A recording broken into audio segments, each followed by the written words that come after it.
Hey guys, this is Charles with Charlotte Area Historical Gamers, and today we're going to talk about Ludus Gladiatorius and Ludus Gladiatorius 2, which are basically two separate games. They're about $25 each from EM for Miniatures, and they're not available anymore, unfortunately.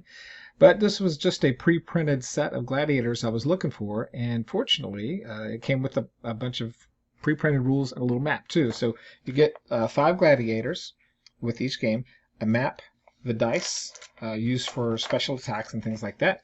And then you get a full campaign system, or if you want to play just a regular simple game, you can play with 2 players to 5 players. If you have 2, you can run up to 2 gladiators each. And the way the initiative system works is each person will, for the number of gladiators you have, you will put the numbers in a cup.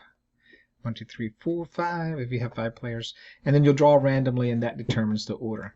You've got some entry points here, 1, 2, 3, 4, 5 around the board, so you can also use those same initiative markers to decide where you enter into the game.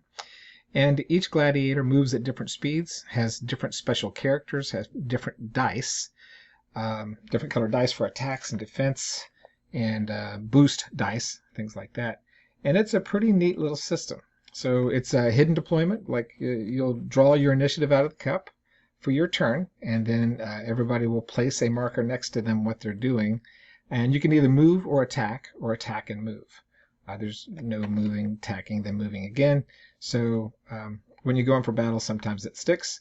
And then you got the little lion running around. He kind of goes in a straight line. You roll a d6 to see which way it goes, and if he goes up against your gladiator, you can attack him.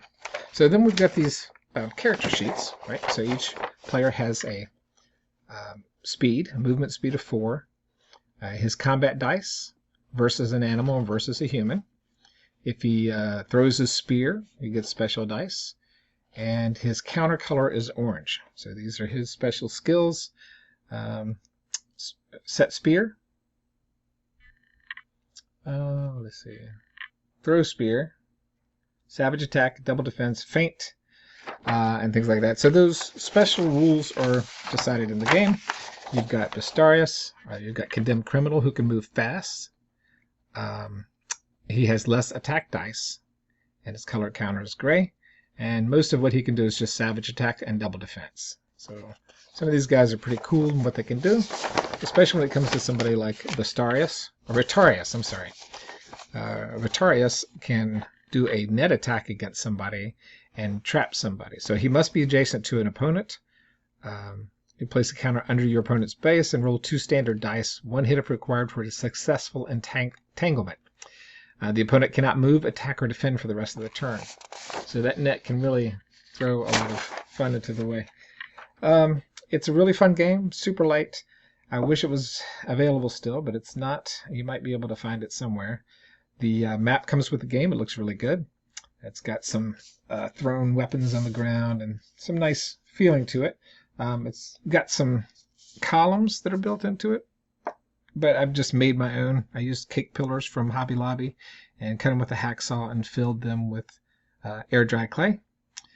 Then this is from 3D Print All from Etsy. And then it was painted with, primed with gray, and then just brushed with a butter and then a highlight with a white. Anyways, I'm looking forward to playing the game. A lot of fun. Price was about $24 at the time that I found it. And for both sets, it'd be about $50. But again, you'll get like 10 gladiators, which is more than enough to play a lot of different rule systems. Very fun, and I hope you enjoyed the review. Take care.